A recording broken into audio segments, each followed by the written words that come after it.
Hello everyone, calling all jazz fans out there. My name is Anton Garcia Fernandez, and this is a new episode of the Jazz Flashes podcast, which will be uploaded to my YouTube channel, Anton GF, and also will be available on my jazz blog, Jazz Flashes, which you can read at jazzflashes.blogspot.com.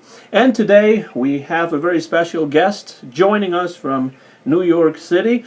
It's a pianist that has just released his very first debut album as a leader, and the album is called Inspiration, and we're talking to Marc Devine. Hello Marc, how are you doing this morning? I'm doing great, Anton. Thanks for having me. And I'm so glad you reached out, and honored to be on here.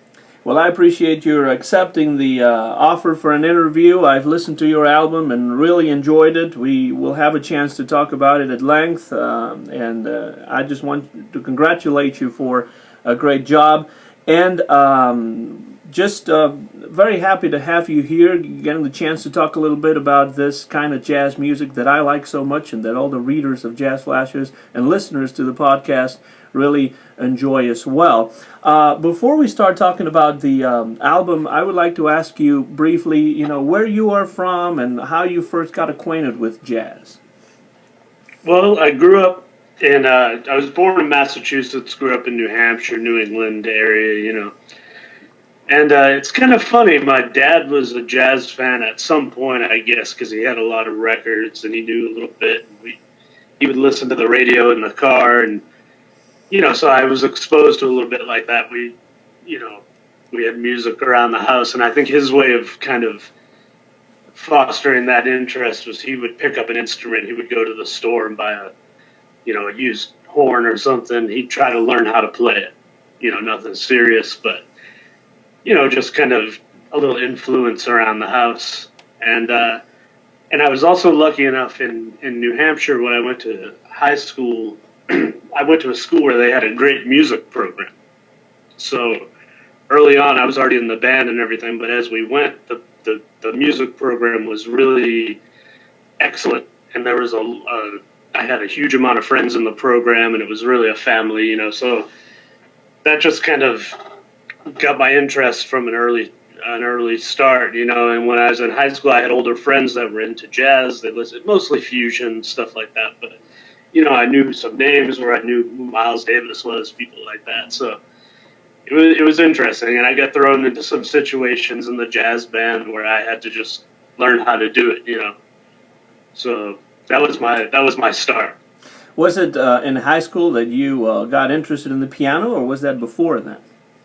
No, before then. When I was a kid, actually, it's funny, my grandfather bought me a little chord organ, and I learned how to play. We had little books with the numbers, and I learned how to play. And my parents said when I would get mad, I'd go in the room and slam the door, and they'd hear the organ playing, So I started fooling around with it, and then I had a little, I had a teacher in the neighborhood that taught young kids, and I'd learned some basics. And then I had a neighbor who was actually a pretty good classical pianist. And at one point, my parents saw that I was going over and hanging out with him a lot, asked if I wanted to take lessons, and I got really lucky because I got a great teacher, Peggy Noonan, and she was, elderly at the time already, and she was a trip though, and we'd do our little exercises, and she'd buy sheet music for us, pop music, whatever we wanted, and let you copy the music and take it home, and she saw that I would talk about jazz because of my dad, so she kind of geared me that way. She saw that was my interest. So I did like the Gershwin preludes and stuff like that. That was in junior high, So I was always messing around with it. Well, I cannot really play an instrument myself, although I did take some music lessons a long time ago. I do see myself reflected in some of that because I also started listening to jazz through my dad, who has a huge record collection, not just jazz, but other kinds of music as well. But for some reason, I was drawn to jazz when I was about 10 or 11 years old. Right. Do you have any memories of any specific records that back in those early days you listened to and were especially interesting to you or shocking to you, or that influenced your interest in jazz music in those early days? Oh yeah, definitely. Because I think, like you said, my dad had this record collection. It was kind of diverse. A lot of stuff from he probably got in the '60s or something, and it was a lot of like cocktail jazz and party music and 101 strings and all that kind of stuff. But Count Basie, Stan Getz, all that stuff. And there was a Duke Ellington record. It's a famous record, Jazz Party, where there were a bunch of guests. And I remember there were some cuts with Dizzy Gillespie and Jimmy Rushing singing "Hello, Little Girl." And I would wear those out.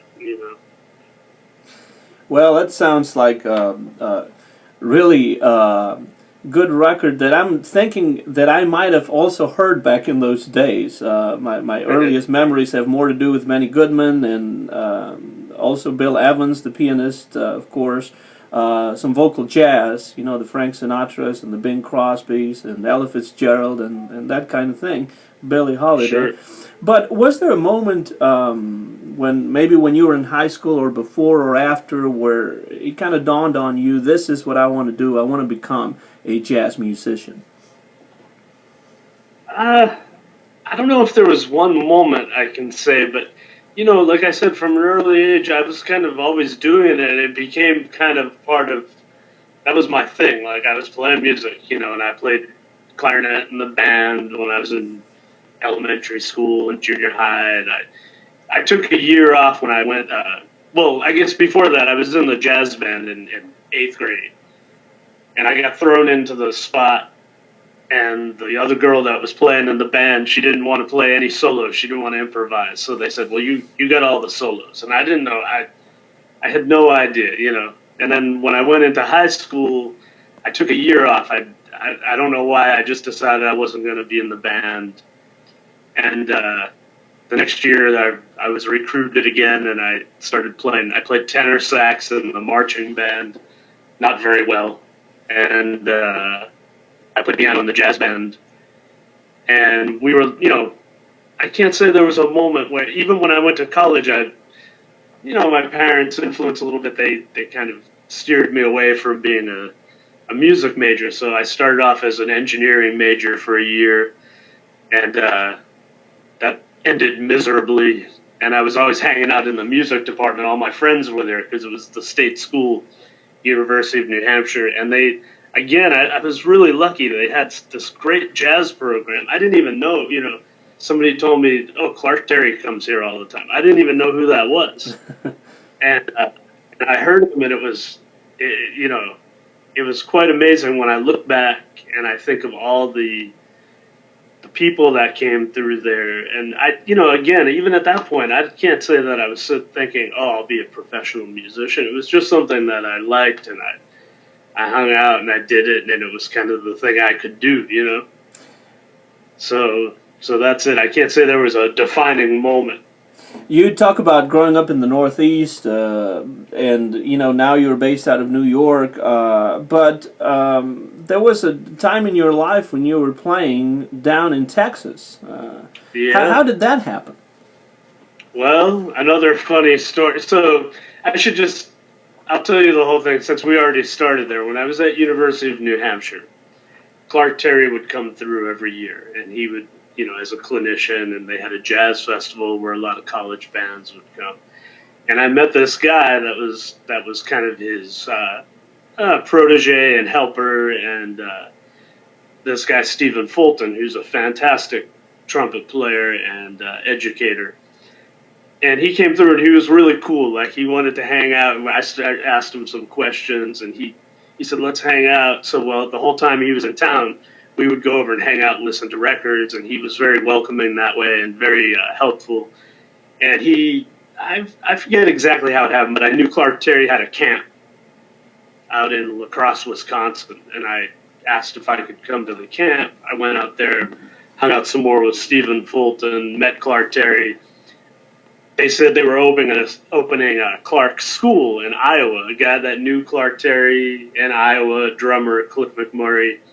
He went to a local university, and it was Japanese owned. It was Teikyo Westmar University, and the president loved jazz. So he said, "Hey, I know Clark Terry. Do you want to start a school here?" They said, "Yeah." So they needed students. Stephen Fulton contacted me. I went out to Iowa for a few years and studied with Clark Terry. And I was the first graduate of his program out there. And then at some point, the school lost funding, and Clark felt bad. He wanted to help everybody find some place to go. And it was kind of last minute. Scholarships were hard to come by. And it was funny because Clark, I remember him announcing one day, like, "Well, I played at the school in Texas a couple of years ago, and, the band was good, and there's a river down there, and all these girls lay out there in their bikinis, and it's great." And we said, "Sign us up," So in the school, it was at State University in San Marcos, Texas, and they were building their jazz program, and they gave us all scholarships to come down there. And all my friends were going. I had already graduated, but I said, "All right, I'll go down there and work on my master's degree." And there was a great musician, James Polk, who was he was Ray Charles' arranger for years, and he was teaching down there. So I said, "All right, why not? I'll go down to Texas." And then when I got there, it was great. It was I had never lived someplace warm, first of all, so experience to me from the snow, and it was just really cool. It was a great scene down there because I started working right away. That was really where I started working and playing with some great local musicians, and I started my own band, and it was just a fun town. That was a great place to be, great nightlife. It was cool. So I hung out there for 12 years. And then at some point, I had saved up enough money, and I had always wanted, my dream was to come to New York, and I had a few friends here, and I said, "All right, I'm going, that's it." And I packed up and came up here. You mentioned Clark Terry, who is one of my favorite trumpeters. I have a lot of the records that he made over the years. I'm thinking particularly of one that he cut with Oscar Peterson and the Trio. That is a fantastic album. I think it's called the Oscar Peterson Trio Plus One or something like that, and that one is Clark Terry. I unfortunately have never had the chance to meet Clark Terry. What was Clark Terry like as a person when you met him? Oh man, first of all, he was the most beautiful person. Like, funny guy, just very generous spirit, and very distinguished and laid back at the same time. When I was at the school, he would come a few times a year, and we hung out for a week or two, and we got to hang out a lot. And not that he knew us each really personally, but he knew us, And at one point, I mentioned I was trying to be cool or something, or just talk to him. And I said, "Hey, I like your shirt," He said, "Oh yeah," and he said, "But it probably was. It was just a regular, dress shirt, nothing probably expensive or anything." But he said, "What size do you wear?" And I said, "I don't know, 16." He said, "Well, this one's too small for me. I'll give it to you." And the next day at our concert, "Hey, Devine, go in my trumpet case over there. I brought that shirt for you." He remembered, the next day, and he brought that shirt, and I mean, that was very touching as a student. And he was just that kind of person. He was so funny. He came and played with us. The band, we were the pep band for the football games there because they didn't have a music program. So we would go play. And he came and sat in the stands with us and played tunes at a football game. He was just an amazing guy. And talking, I mean, probably, I still haven't heard anything like that. You're listening to a new episode of the Jazz Flashers podcast. Joining us from New York City is Marc Devine, and he just released his debut album as a leader in a trio setting, the Marc Devine Trio, and the album's called Inspiration, recorded in 2017 and released in 2017 on ITI Records. You mentioned that you lived in Texas, around the San Marcos area, for about 12 years, and your dream was to save up enough money to come to New York City, and that happened finally around 2009. How did you find the Big Apple once you got to one of the cultural centers of the Western world? Oh man, it's great. I mean, I know a lot of people lament the changes in the old days, and I know there was probably a lot more going on, but I mean, for one thing, this just seems like my kind of place. I'm a city person, I guess. I love the convenience and having everything downstairs, and when I want to run outside and go get a coffee or something to eat and come back, I love that, and I was happy. I love to drive, but I was so happy to get rid of a car and not have to deal with that. But New York is just an amazing place. I mean, I played a gig 2 nights ago with Bill Crow, who's one of the great bass players. Played with Jerry Mulligan. He played with Lester Young. He recorded with these guys. And I mean, where else can I go that I can call a guy like that to come play a duo gig with me at a club? Not a big concert or anything. And it's just amazing to be able to, on a regular basis, be able to hang out with people like that. Every Tuesday night, I get to go hang out with Barry Harris, and then I go run my jam session at Cleopatra's Needle, and some cats will come by, like Barry Harris's drummer, Leroy Williams will come by, or Michael Howell, who played guitar with Dizzy Gillespie, he'll come by and play. Russell Malone stopped in one time and played. So many. It's just incredible for me. I mean, I know it's not like it used to be, but it's still, there's some amazing people around, and just to be able to hang out, and so many good musicians. I mean, everybody might not be exactly the style I like, or whatever, but it's very inspiring to be around, such a high level musicianship. A few months ago, here on the Jazz Flashes podcast, we had saxophonist Chris Byers as a guest, and we discussed at length the New York jazz scene of today, and how it's different but the same in a way as it was many years ago. What were the biggest difficulties that you as a newcomer faced when you got to New York City? I don't know. I mean, for one thing, you just have to get used to this place. Do you mean the music scene, or you mean the city in general? I just mean, both the city, which must be daunting, even if you had lived in a big city before. I live in a really small town here in Tennessee, in a really rural area. So, and I've only been to New York City once. I mean the city in general, but also when it comes to trying to introduce yourself into the present-day jazz scene over there.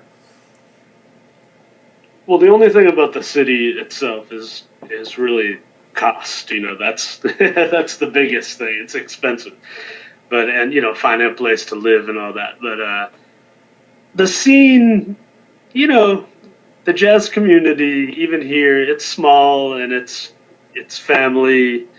So it wasn't that bad. Like, you go to some jam sessions, you hang out, and especially since I play, the kind of jazz I play, that's even a little smaller scene. So once people get to know you and they know what you're about and they know that's what you're into, they're very accepting. So I was, and I had a couple of friends here, like I mentioned, Champion Fulton, and a friend of mine, Keith Bala. He's a great drummer. I had kind of hired him a lot in Texas when he was a young kid, and then he came up here to go to school, so I knew him.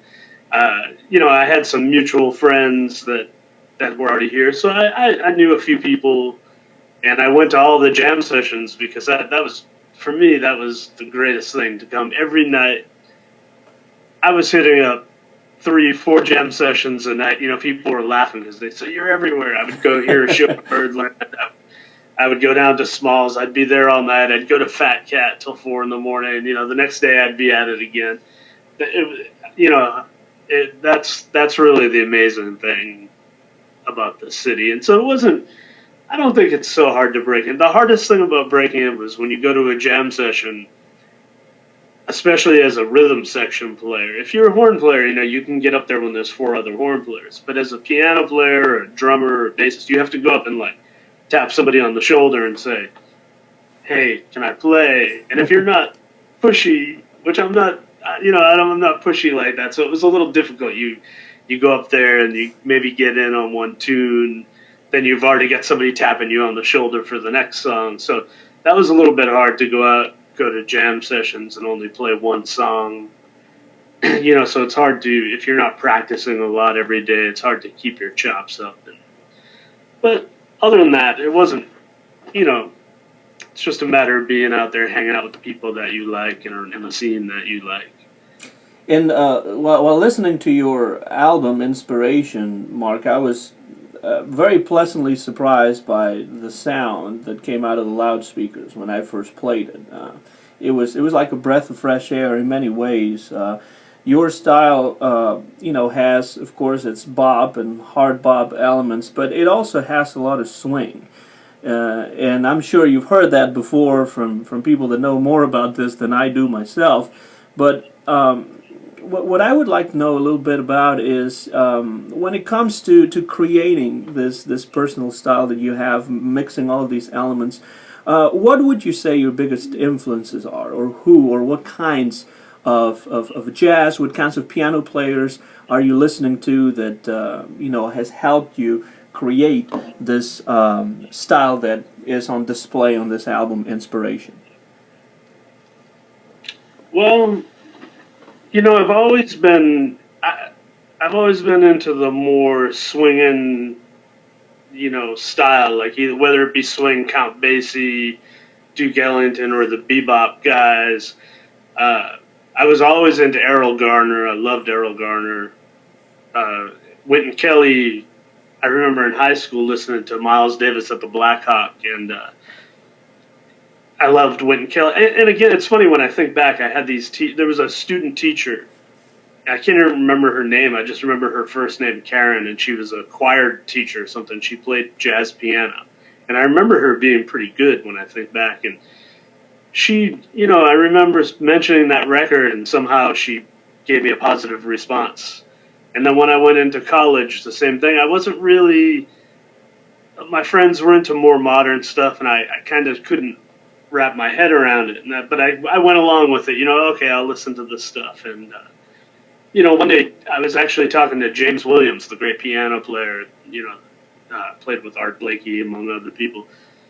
And he asked me one time, who do you like? Who do you listen to? And I mentioned Wynton Kelly, and he said, well, do that. Listen to them. That's great. So he pushed me in that direction. Then I had a teacher named Jeff Osher when I was in college, and again, the same thing. I didn't really know what to do, and I mentioned something about Wynton Kelly or something. He said, yeah, man, that's it. That's the stuff right there. So I was lucky people kind of pushed me in that direction. And then when I met Stephen Fulton, he was really into very straight ahead, bebop, hard bop, swing. So, these people all led me kind of in that the right direction, I'd like to say, And yeah, so I mean, those guys were all big influences. And then, of course, more recently, Bud Powell, Barry Harris. I've got to hang with Barry some here.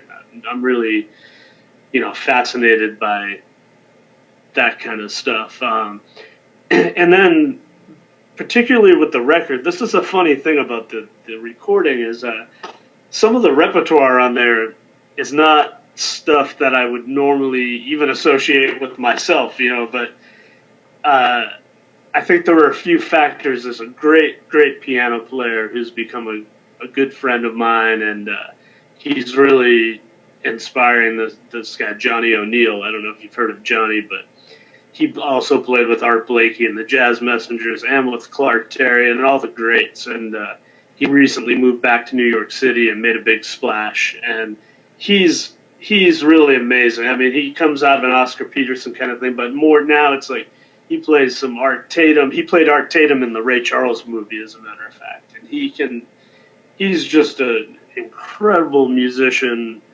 and entertainer, and he's been around all those guys. He's really carrying on that spirit.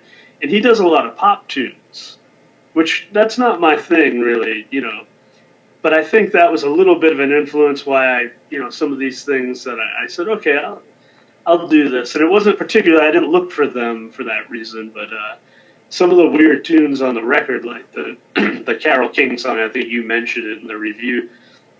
We were playing a party for somebody, and they said, the person throwing the party loves Carole King. Can you do any Carole King tunes? I said, I don't know what I'm going to do. I don't do anything like that, So I listened to a few things. Okay, what can I do? And somehow I said, oh, maybe if I tried this in an Errol Garner style, I wonder how that. And the guys in the band loved it. Oh yeah, let's keep doing that. So we just kept playing it, and it became, our commercial hit, And so we did that for a while, and then actually,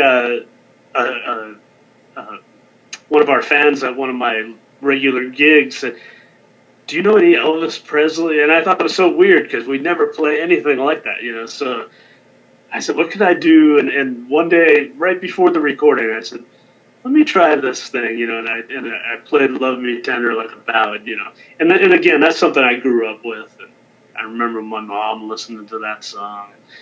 So I played it, and in the studio, I thought of that Red Garland recording of "It Never Entered My Mind," and they play a little intro on there, and on the Miles record, and so I kind of just tried that like an approximation of that, and it seemed to work kind of cool. So we did that. That was actually probably the first time we played that was in the studio that day, and then we kept it, and so that's why some of those odd tunes are on there, and then the rest are pretty self-explanatory. I think there's a Bud Powell song and Hank Jones, and those kind of things. You're listening to the voice of pianist Marc Devine, joining us from New York City. His new album is called Inspiration, released on ITI Records. My name is Anton Garcia Fernandez, and this is a new edition of the Jazz Flashes podcast that you'll be able to listen to online, on YouTube, on my YouTube channel, Anton GF, and pretty soon also it will be available in Jazz Flashes, the jazz blog that I write regularly at jazzflashes.blogspot.com. Marc, since you started talking about the record, let's move into that. Let's talk a little bit more about this album, which was recorded in April of 2017 and thereafter released on ITI Records. It's in a trio setting. You're playing piano, of course, and with you, you have Hide Tanaka on bass and Fukushi Tainaka on drums. Could you tell us a little bit about the rest of your band? Of course, anyone that buys the album will see your name on there with their names, and the last name of one and the last name of the others look very similar, but I don't I don't guess they're related. That's just a coincidence. No, right, just coincidence. But funny you said that. They actually they've been in New York for 30 plus years, each of them, and they knew each other back in Japan before they came here. So they're old friends. They played together a lot. And I was really lucky when I came here. I met those guys. I mentioned to you earlier, I had heard Fuku play with Lou Donaldson in Chicago before I moved to New York. And I didn't know. I just thought, wow, who's this guy? It sounds great. And then later, when a friend of mine was moving to New York, a drummer friend, I said, you got to go check this guy out. So he found him. They became friends. And then, like I mentioned, my friend Champion Fulton, she met Fuku too. I kind of mentioned his name to her, and she came here and started working with him. And then he's played with Lou Donaldson for 30 plus years. So that's pretty. If you know anything about Lou Donaldson, he's a critic. So that means Fuku was doing something right. And he's really, I think, one of the greatest drummers and one of the greatest jazz drummers in New York City. Right now. Really amazing Philly Joe Jones fanatic and just really swinging musical guy, and he's kind of become my musical partner. You know, we love the same kind of music, and we play together all the time. He's just a great spirit on the bandstand. And then I heard I also heard Hide, I think in Champions band with Fuku as well, but I also heard Hide play with the great Junior Mats, and he had been playing with Junior for about 10 years, and he's a very creative kind of guy. And at first, I have to say, you know, Hide and I didn't lock up right away because we had a little different style. But the more I've played with him, and now, you know, now it's been 9 years of playing with him, but he's a very creative guy, and he's very swinging, great bass player, always musical, and he's really supportive. And we've recently started doing the gig that he did for 10 years with Junior Mats.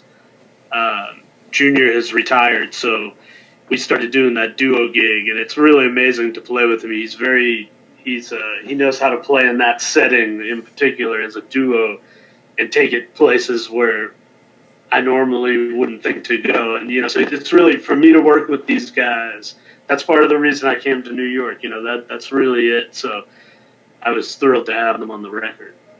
And they really sound wonderful. You mentioned how much of a perfectionist Lou Donaldson was, and how he really knew where he wanted to go and what he wanted from each one of the people in his band. So that definitely is an amazing, like I say, experience for somebody to be able to play with somebody like Lou Donaldson of such high pedigree, you know. But one of the things that really comes through on the album is you know, how inventive they really are as accompanists. I love particularly that bowed solo that that you get from Hide Tanaka on I think it's I have it written down here.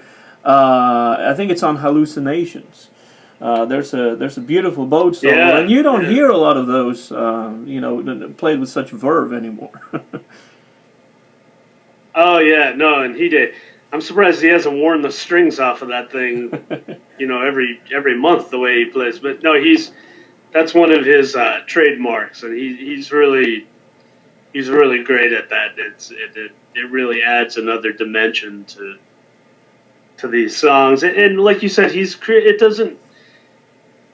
it's a tribute to that style, but it doesn't sound you know, dated or anything. The way he's very sincere about it, you know. And I think we could say the same about your playing. When one emphasizes swing, people might think, oh, this, you know, is dated. It goes back, way back. We don't need to listen to that kind of thing. Well, they would be wrong, because to me, swing is something that actually is lacking in a lot of today's jazz. So this is why when I played the album, I found it so interesting in that, you know, I would play it over and over again for that reason, because it had this swinging sound that I don't get to hear that much in some of today's records. Of course, there are, you know, great musicians who have that swinging sound, Bill Charlotte being one of them, for example, also out of New York City. But you don't get to hear that a lot of that. So the style that you're playing, to me, is fresh because it harks back to an earlier era that I am in love with. And so I think a lot of people that like the more traditional kind of jazz, but also with some bop, some hard bop thrown in for good measure, I think would really enjoy this album. Oh yeah, thank you. Yeah, I mean, I don't know what to say. That's what we do, you know. That's what I love, and I never. The trend in jazz these days is to not do that. It's kind of fun. It's very odd, actually, but you know, I'm glad that I found people that do it and like it and support it, and we have fun with it. And I think, you know, the audience likes it. It's amazing who you can reach with that. You know, we play sometimes. I had a funny gig at a TGI Fridays, you know, the chain restaurant Fridays, only in New York. You know, I had this gig every Sunday night with my trio, and the original band was actually with Fuku and Paul Sakivi, who now plays bass with Cecile McLaurin Salvant, and we played there for 6 years every Sunday.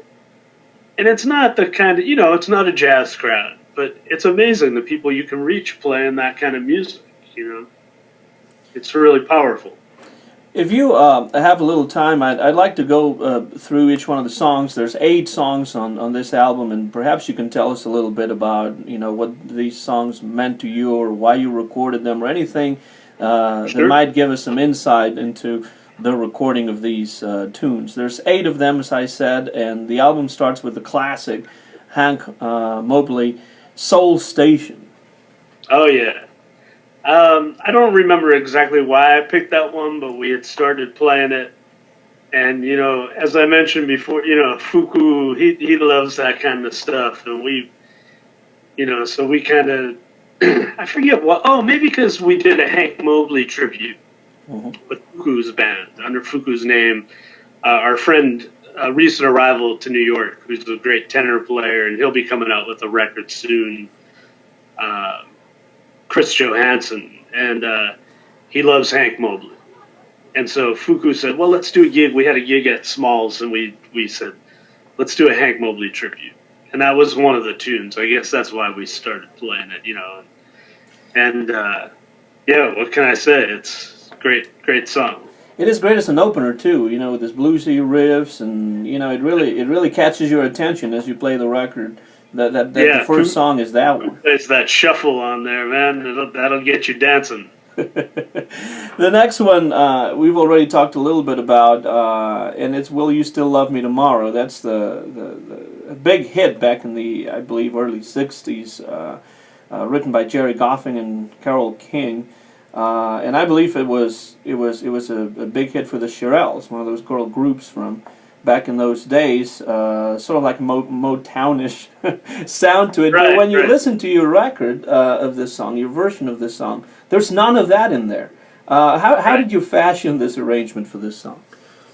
It's like I mentioned before. It was funny. We just played this party. Somebody said, "Do you know any Carole King?" I said, "No, of course not." But we learned a couple of tunes, and I can't. I'm trying to remember. There's another one that we did at that party, and we played it once in a while just for fun, but it was like totally not our style, like kind of funk beat and everything.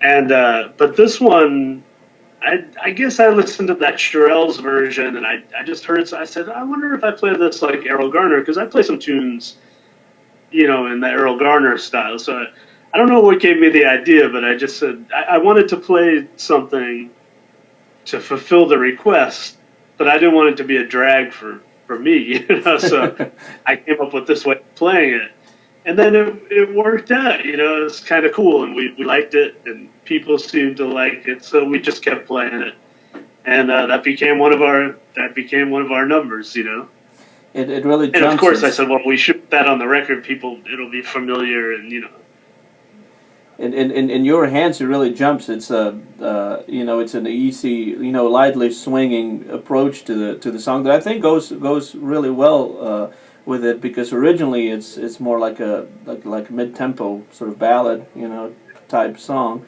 Right. But you really give it an Errol Garner feel that I think works really well on it. And I was very surprised, because sometimes when you get some jazz record that has some pop songs like that thrown in, you never know what they're going to sound like. But this one sounds wonderful. Right.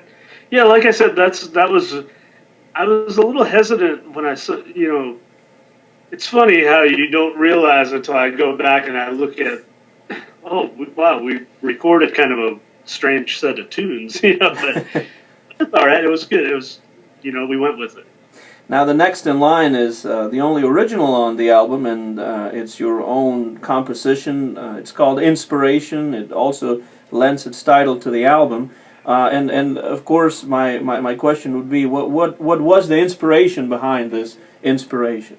Well, it was actually a couple of things. When I was getting my graduate degree, they didn't have, at the time, they didn't have a jazz program there. So what they did is they said, well, you can be a composition major with the jazz emphasis.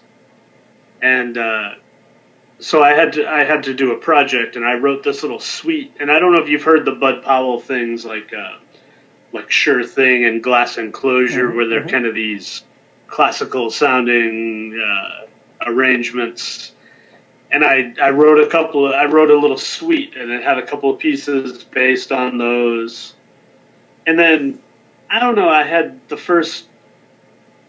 was thinking of the tune Oblivion, the Bud Powell tune Oblivion, but I mean, it's nothing like that. But at the first little opening, the first few notes or something, I was just kind of thinking of that. And that's it. I wrote this little thing when I was a graduate student, and I don't really write a lot, and I don't play a lot of original compositions, but I played it a couple of times, and the guys seemed to like it. And I said, well, if I'm coming out with a record, I should put an original song on there, at least one. So we started playing it, and it was, it stuck. So And of course, like you mentioned, I hope you hear the Bud Powell and Barry Harris, and those are my guys, So the that's where inspiration is Bud Powell, and there could be no better inspiration yeah. for a song like that.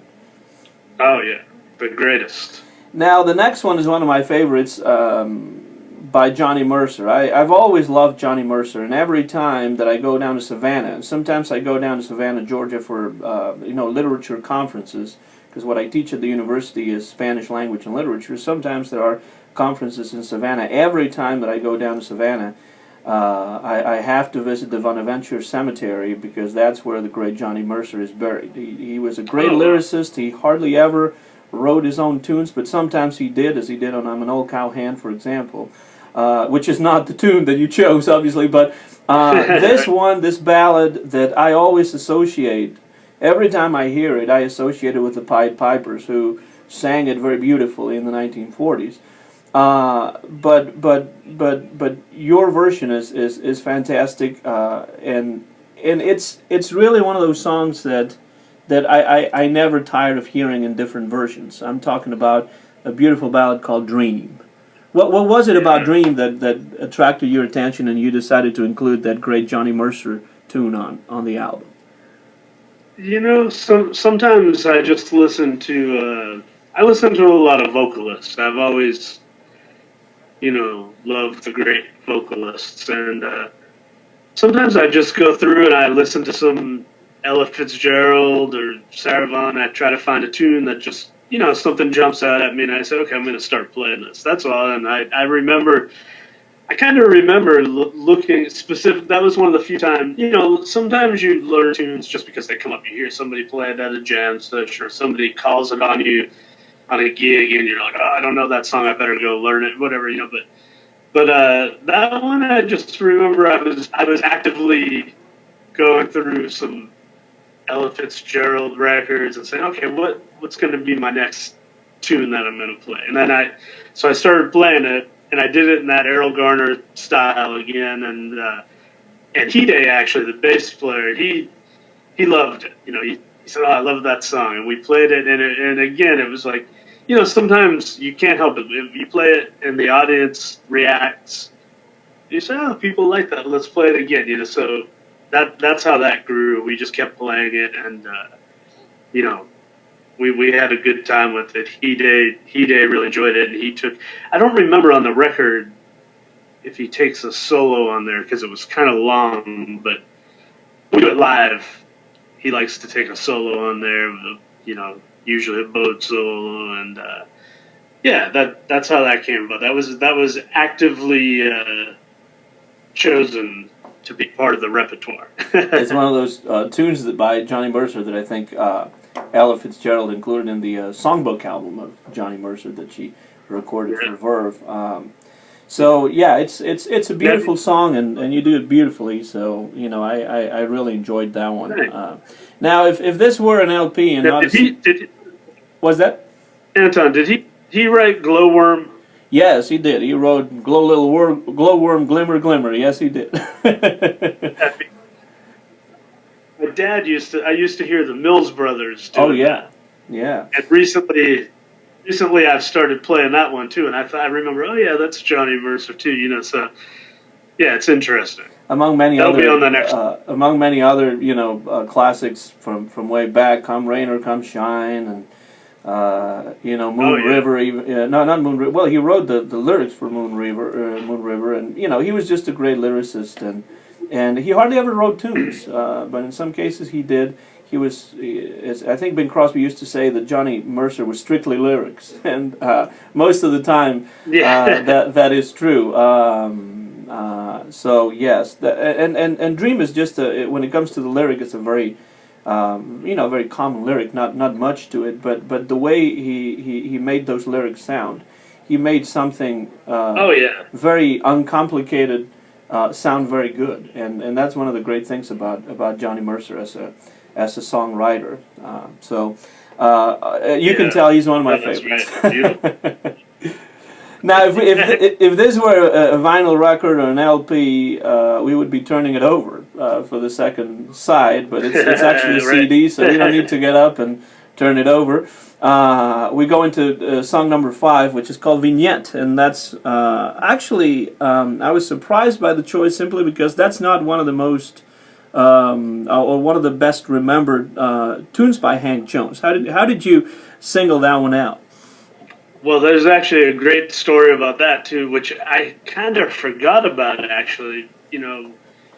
Uh, there's a great drummer here in town who played with all of the greats, and I met him playing with Junior Mance. His name is Jackie Williams. Uh, Jackie played with Earl Hines and Buck Clayton, and he played Doc Cheatham's brunch gig at Oh Sweet wow. Basil, 17 years or something like that. Yeah. And again, I'm so fortunate that these guys will come out and play gigs. It's really amazing to have somebody like that, and he's an interesting guy because he's truly jazz music. He's lived it, and he one day we were on a gig and he said, Mark, do you know this tune Vignette? Hank. I said, nah. He said Coleman Hawkins played it, and I said, oh. All right, and he sang it to me, and I went home and checked it out, and I played it a little bit. I learned it, and I kind of forgot about it. And then somehow it came up. Somebody had a chart; they had transcribed it, and all right, so we played a session, and then later I remember the next time I had Jackie on a gig. It was a while later. I said, we're going to play the song. I don't know if you know it, Vignette. We played it. He played it like he knew it. And I said, oh, you sound like you know. And then I remember, oh, wait a minute. You told me to learn that song. So that became one of our favorites, too. It's a great tune. Yeah. Based on the chord changes to Sweet Suit. Sweet Sue, Just You. Yeah, that's right. It's not one that you get to hear very often, and that's another thing about the album, that it unearths some music that even if you're a big jazz fan, you might not have heard in a long time, and that's also Right. another positive thing about the album. Next, we're back in Bud Powell territory with Hallucinations. Oh, yeah. What can I say about that? Just, that's it's a must have, so just trying to work that one out. Yeah, what is the difficulty in playing a complex jazz pianist's tune like this, Hallucinations? Bud Powell is probably not one of the easiest pianists to cover. Right. Well, I mean, any of the bebop stuff, it's difficult. Just that's the nature of the music. Those tunes, they're tricky, and they were meant to be that way to kind of discourage the people who don't want to put in the work to do it. But other than that, it's tricky. There's nothing complex about the harmony or anything. The way it moves, it's straightforward, but it's just so much, and it moves so fast, and you really have to know that language to negotiate it. And that's particularly that tune.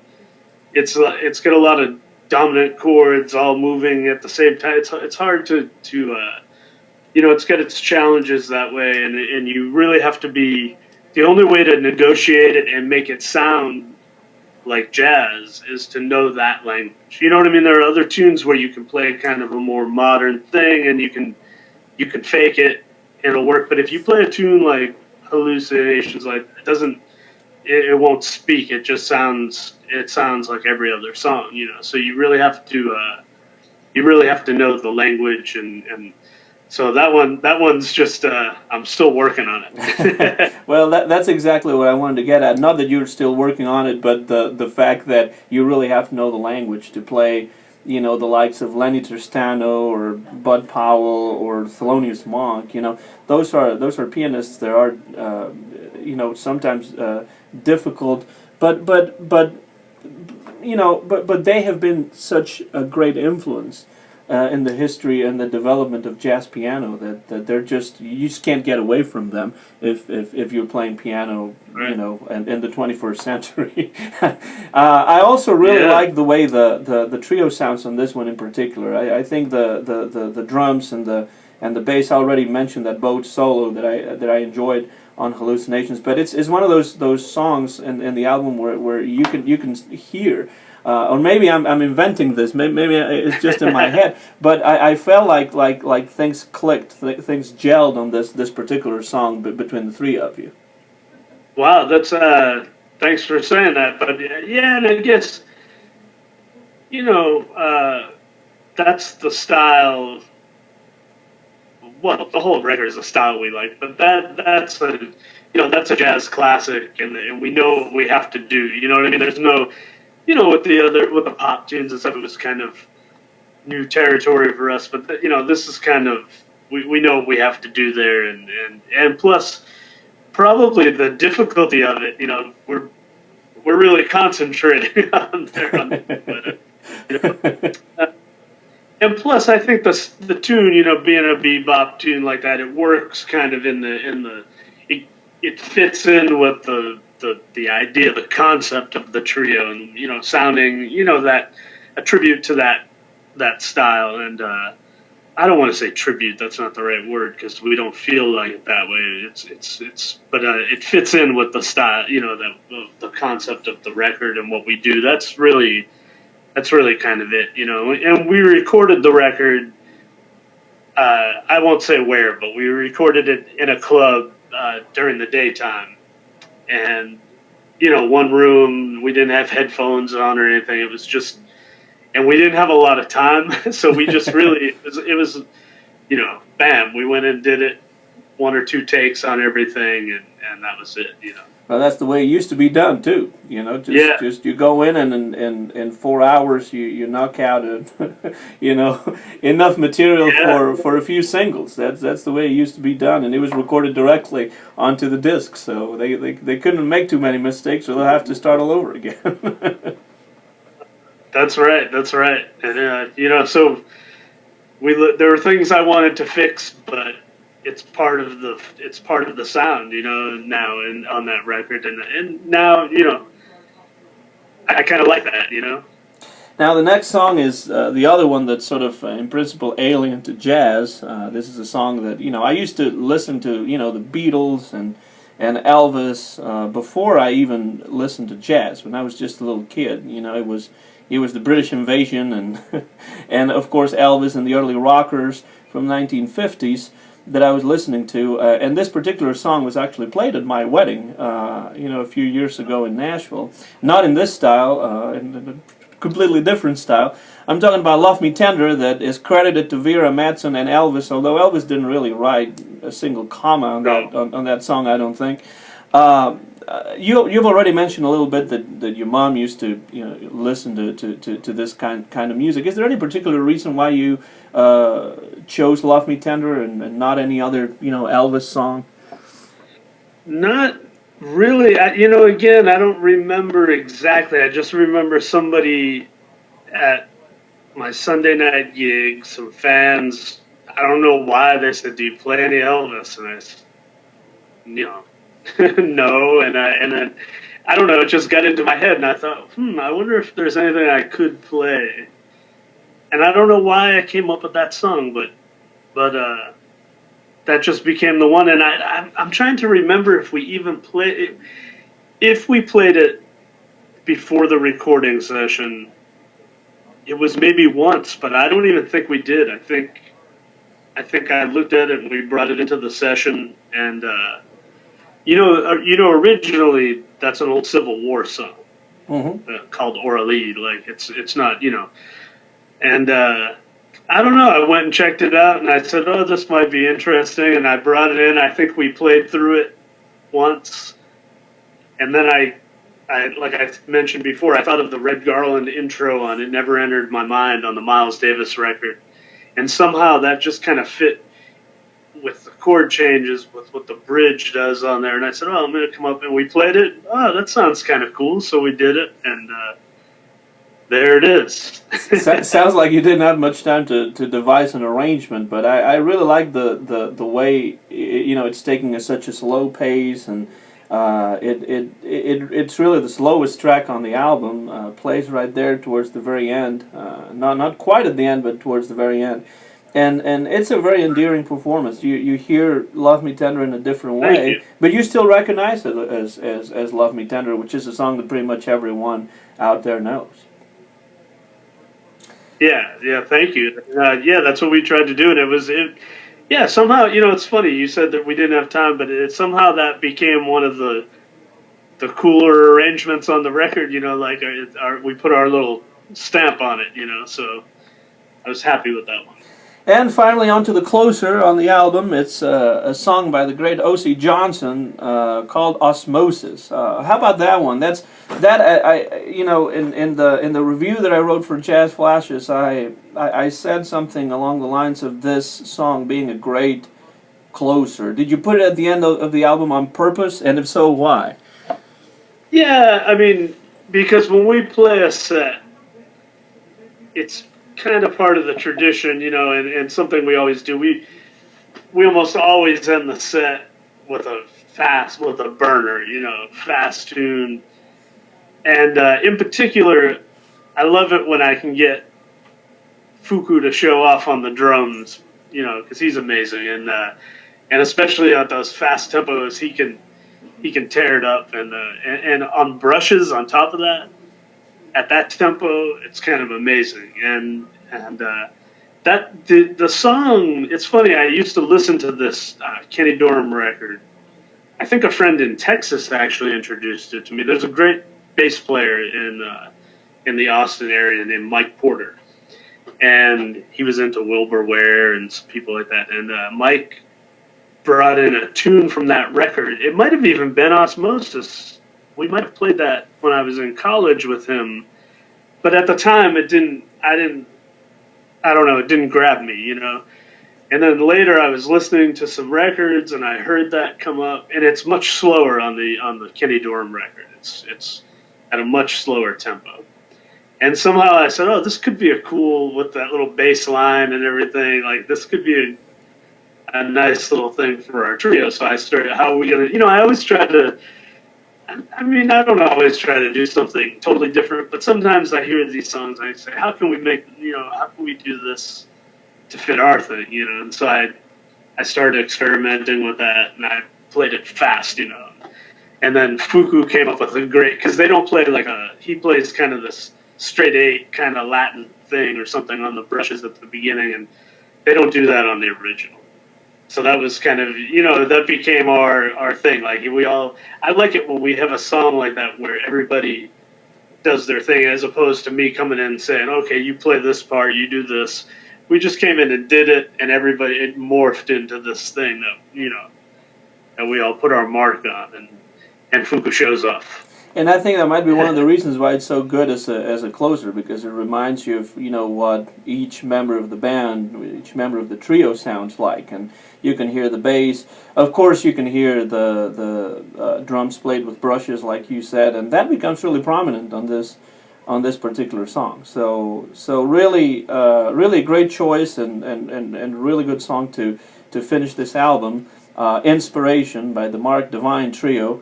With Hide Tanaka on bass and Fukushi Tainaka on drums, released not very long ago by ITI Records. This is a new edition of the Jazz Flashes podcast, coming to you live from Northwest Tennessee, and joining us from New York City, the great cultural capital of the United States of America, is Marc Devine himself. And as we wind down the interview, there's just a couple more things that I want to ask you before I let you Sure. go, because I'm sure you got plenty of things to do on a day like today. No, yeah, but I'm happy to talk to you, man. And before we go on, one thing I would, if you don't mind, just because this, I had done some other records before under my own, like not on a label or anything, and I'm very lucky to have come across Mike Dion and Art Johnson with ITI Records, and they actually have a really interesting story because I go to France about every year. My good friend Dania Ridley, who was kind of my musical partner in Austin, Texas, we played together a lot. She's a vocalist that lives over there, and I went over there and she introduced me to Art Johnson, who's a great guitar player. He used to play with Lena Horne, and he was a studio guy, and he lives over there. And we played, and he did a little recording, and he's introduced me. My friend has a record label, and he's a partner in the label. And so I met Mike Dion, and Mike's a really interesting guy because he had this label from back in the '80s, and he stopped it for a while. And then he started the label up again recently, and we've been working together a lot. And I've introduced some other people who he's put records out for, and I was really glad to have him. He was really supportive in this, and we'll be doing some more for him. So I just wanted to mention that because they've been great. Since you've mentioned that you've had the chance to play in Europe as well, when you go to France, do you? And I always ask this, whenever anyone mentions, playing overseas in Japan or in Europe or something like that. I always ask the same question: Is jazz received in a different way by European fans than it is received by North American fans? It's hard for me to say because I haven't really done any. When I go over there, I just play with friends, and I can't say that in the venues where we've been. It's usually for people that know us, and that so of course they're receptive. I can't say that recently I've seen. I remember going to Europe when I was in college, and it seemed like people were a little more knowledgeable about the music and into it. I don't know now. It might not be. I don't know if it's so much anymore, any different, But then again, I can't really. It's hard for me to say because when I go there, I'm not playing, big venues where I can kind of gauge that. So hard for me to say. I did ask you about Clark Terry, and you mentioned Barry Harris, and I need to ask you about him. It's another one of my heroes. Never had the chance to meet him, of course. So what is it like to spend some time with the great Barry Harris? Oh man, let me tell you. I mean, very few people are like Barry. It's hard to explain. He's such a guru, and he's got this cult following. So it's kind of that in itself is interesting. But he's just such a people kind of downplay. He has a theory, a harmonic theory that people kind of know the basic gist of. And before I came here, I'd heard it, and people kind of they put it off a little bit and say, it's just this, it's just that. But the more I've hung out with him, it's amazing how deep he is and how much, there'll be these tunes when you play, and there'll be a chord that everybody plays differently, or nobody really knows, I don't know what this is supposed to be, but I play this, right? And he can explain that note and that chord with his system, and it makes perfect sense. He says, no, this is what it is, this is the harmony, and he's just an amazing guy. And, he does this class every Tuesday night that he's been doing for 30 years, 40 years maybe. And it's really a passion of his just to go. A lot of the people that go now are not maybe professional musicians, but he does this every Tuesday, and he sits there for 6 hours. He's almost 90 years old. He sits there for 6 hours straight. He does 2 hours with piano players, 2 hours with vocalists, 2 hours with the horn players, and he's tough. He does not cut anybody any slack, and it's really he's very passionate about it. And when you're around him, that really comes out. And he does, he's a purist. He doesn't take any. He won't beat around the bush at all. But he's just amazing that he does this and he comes out and he still hangs out. I see him at some of our friends' gigs that he's friends with. He comes and hangs out. And recently he had a little accident and he was injured pretty badly. He was in the hospital for months, but he came out and within a week he was back teaching the class. He just came back from Europe. So really an amazing individual, I'm glad to hear he's feeling really better an honor following to get his accident, and I think what you're describing sort of comes through in some of the records by him that I have. How knowledgeable he is, how different he is as well, but how subtly different he can be in some cases. His music is always fascinating because it's surprising, and that's one of the reasons why I keep playing his records. Whenever I listen to one, I can't listen to it just once. I got to listen to it more than once. And it's the kind of jazz that I will not play just as background music in any way, because it really catches your attention, and you keep listening to it, even if you don't have the deep musical knowledge that he has, and that I obviously lack. But he's just an amazing name that sometimes is a little forgotten in my opinion. So when you mention him, I had to ask you about him. Oh no, he's I went and you know what I love about these guys, all of them. It's really amazing to see. They're like you and me. As far as jazz fans, and it's really. I had the honor of going over to Barry's house one time. He invited us over, and we were over there, and I don't know if you know the situation, but he lives in the house where Tainaka, the Baroness, used to live, and Monk's piano is still there. Thelonious Monk's piano, and even Barry, his eyes lit up when he showed us, and he said, he showed us where Monk would put a cigarette on the piano and it burned the edge of the piano. It's kind of cool to see, somebody like that get excited about the music, about the tradition, the history of it. It's pretty amazing. Mark, tell us a little bit about what gigs you're having right now, any regular ones that you might have, so that people who may live close to New York City, not myself unfortunately, I'm too many miles away, might be able to check them out if they get to listen to our conversation. Yeah, absolutely. Well, I play a few little solo things, background gigs at a couple of restaurants in town, but the main things are every Tuesday night I run a jam session at Cleopatra's Needle, which, this place has been here for probably 30 years or more, and used to have a lot of big name people come by there, and it's really kind of a mainstay of the scene. And it's been amazing for us. We've been there for maybe 5 years now or something, and I kind of took a little bit of a hardline approach to the jam session. We have to let everybody play, but I'm kind of, I try to be picky about who gets to play more and that kind of thing. So because of that, we've really built up a nice, set of musicians that come out and a nice audience. So that's our Tuesday night thing.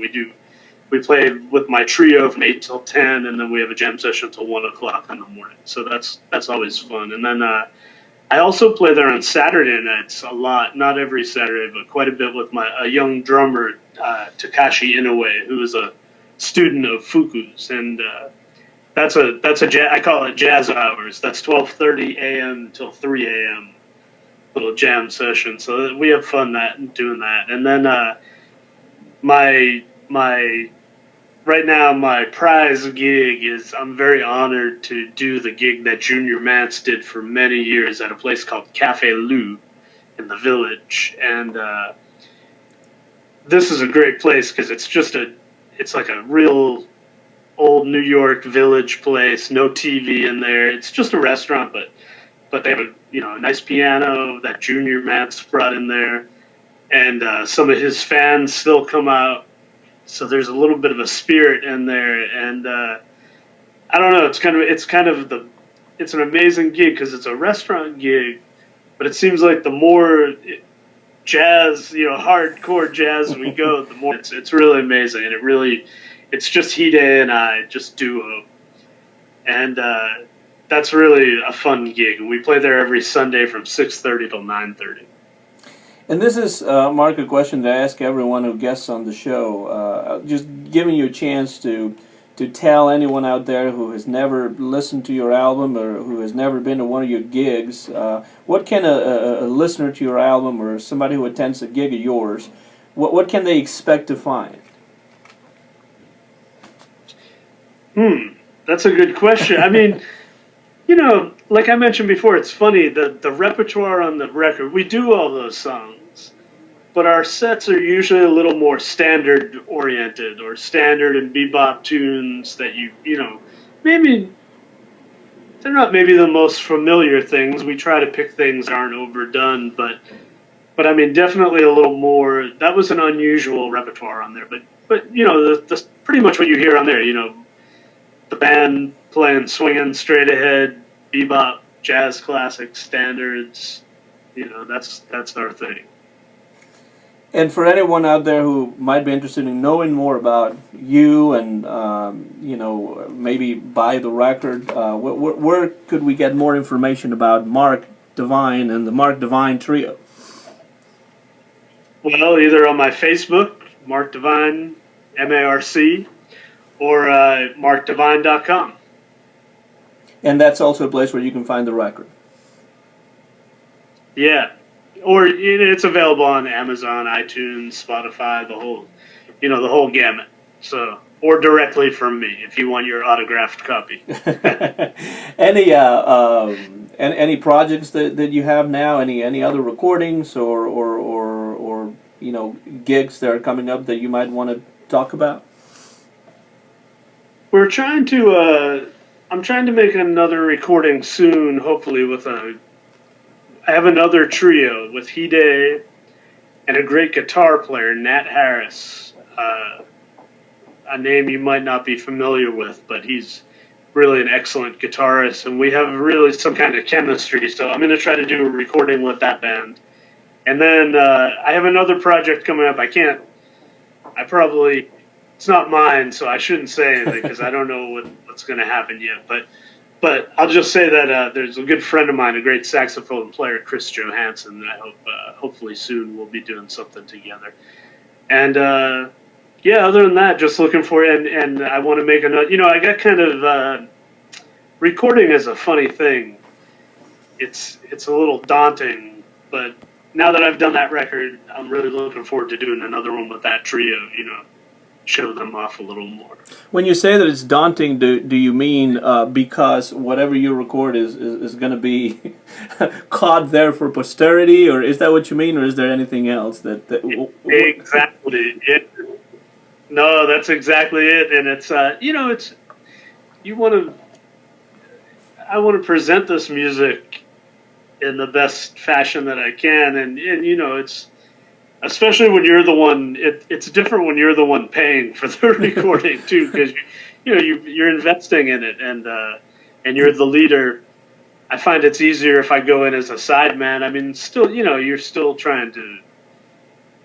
maybe a little nervous or trying to put the right thing down there, but it's a little easier when you're not the leader. Mm-hmm.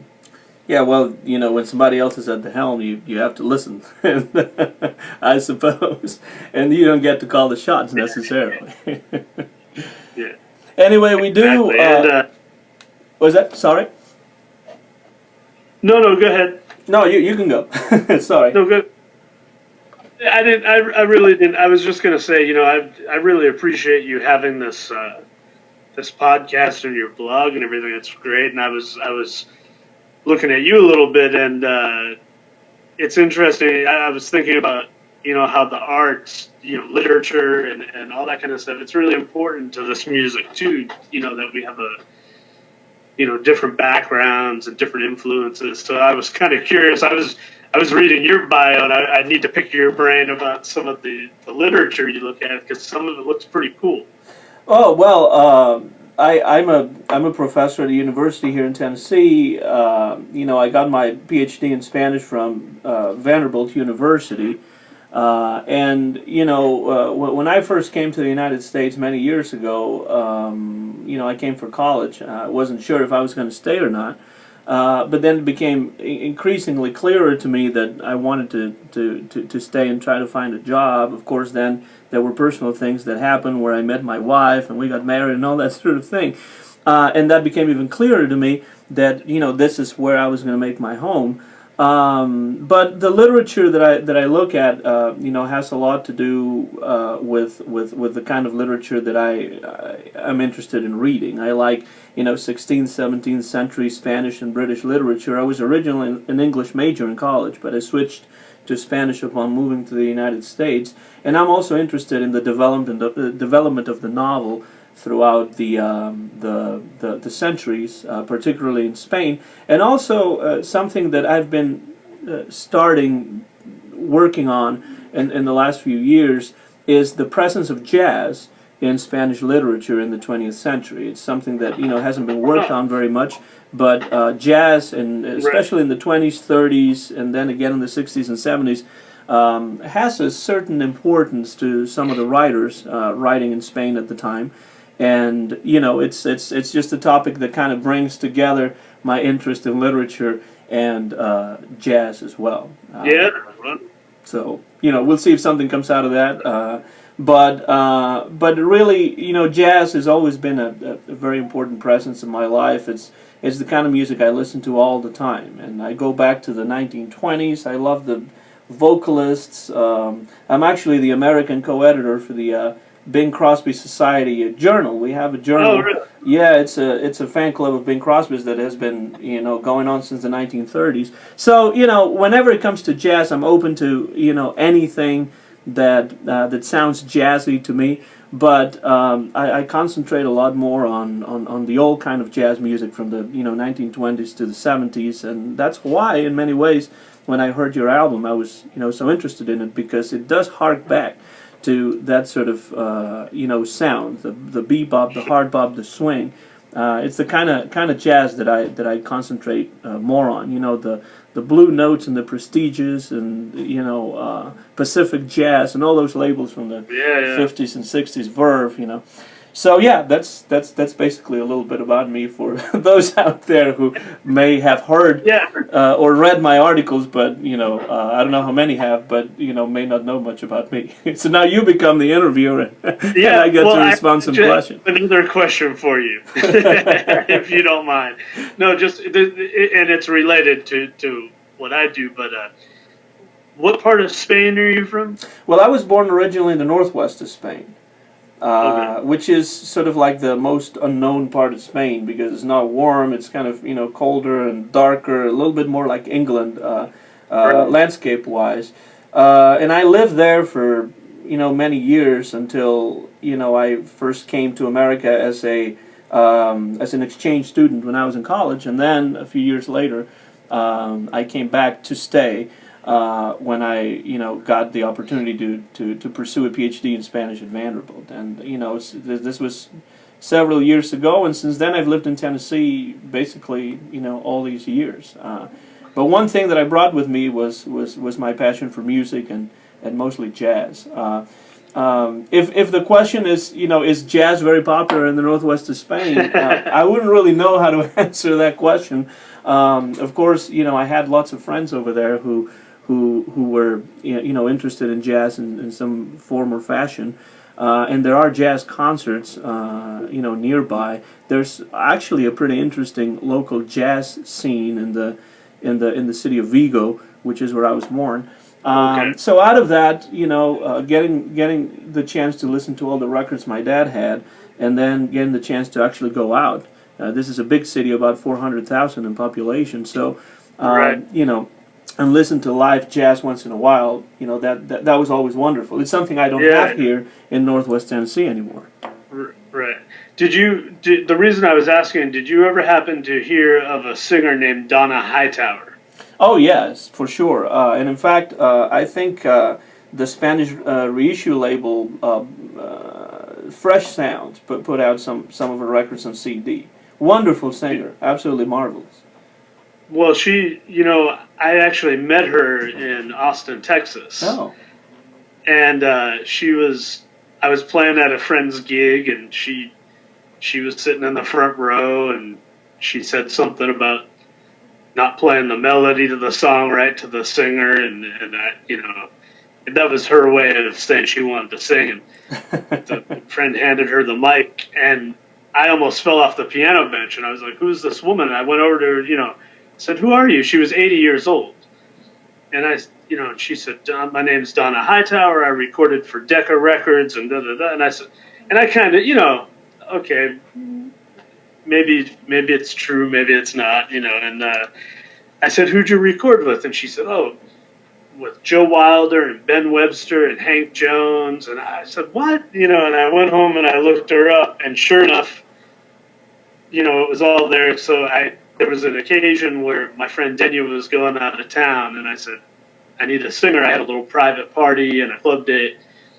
So I called her up, "Miss Hightower, I don't know if you'll be willing to come play a gig with me." And she said, "Well, I haven't done that in a long time. I just sing in church." And she said, "Well, if you'll rehearse with me." And I said, "Okay, you want me to come to your house?" She said, No, I'll come to your house." And I said, "Okay." And she drove herself over in her car that she had had since the 80s, and she came in, we started playing, and she saw that I knew some tunes and that I liked the right kind of stuff, so she relaxed and we had fun, and we became really great friends, actually. I hung out with her a lot, and I actually did a little recording with her that I haven't released yet. Oh. And she's passed away a few years back, but we did a recording with a bass player friend of mine from Texas, Mark Nelms, and her and myself, and I'll send you the tracks. Well, I'd love to hear those. I actually have some of her old records from the old LPs that she put out. Like I said, they've been reissued on CD, and it's another one of those names you don't hear about very often, but what a voice she had. And, she recorded, since you mentioned Ben Webster. Ben Webster was the first saxophonist I ever heard. My father really liked Ben Webster, and there was a time when he started just buying all the CD reissues of the old Ben Webster records for Verve and other labels, and I just remember being enamored with the sound of Ben Webster, who looked like this huge guy who could play, really hard, but also, and I think more importantly, very softly and with that breathy sound that I absolutely love. So. Definitely, it's a great story. I'm glad to hear that, because the name of Donna Hightower is not a name you hear very much anymore, and I really would like. She lived in Madrid for years. Oh, is that right? That I didn't know. That's why I was asking you. Yeah, she lived in Madrid for almost 30 years. Oh wow. Well, I was born about 500 miles from Madrid, going northwest from Madrid. In Spain all roads lead to Madrid, because the highway system is built from the center to the periphery, and so Vigo is about 550 miles from Madrid. My sister lived in Madrid for many years, but I had no idea that she had lived in Madrid. I just really enjoy her records, and I really encourage everyone out there who might be listening to us talk to check out Donna Hightower, and I'd love to hear those those tracks that you're talking about. Yeah, sure, for sure. You're listening to the voice of Marc Devine. His new album is called Inspiration, released by ITI Records. And please, Marc, before we say goodbye, say again where everyone can find some information about yourself. Well, you can either come to my website, marcdevine.com, MarcDevine. Look me up on Facebook, or you can buy the record on, if you don't want to buy it directly, you can buy it through Amazon, Spotify, iTunes, all the the usual suspects. But if they buy it directly, they'll get it autographed by yourself. That's right. Thank you so much again, Mark. It has been an incredible pleasure to get to chat with you here on the Jazz Flashes podcast, and I really appreciate your time. I congratulate you on your record, and I hope we'll stay in touch. Thank you. Yeah, thanks, Anton. Really appreciate what you're doing, and thanks for having me.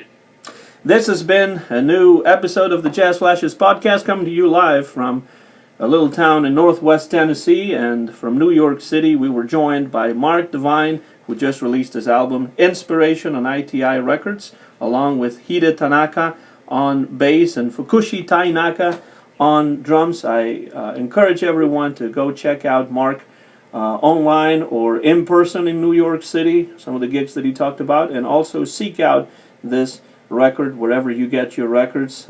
Inspiration, the Marc Devine Trio, on ITI Records. This episode of the Jazz Flashes podcast will be available on YouTube, on my YouTube channel, Anton GF, and also at some point soon as a post on Jazz Flashes, the blog that I regularly write about jazz, all kinds of jazz, on jazzflashes.blogspot.com. My name is Anton Garcia Fernandez. Mine is the copyright from 2018, recorded live from Martin, Tennessee. Thank you very much for listening, and we'll see you again pretty soon. Bye-bye, everybody.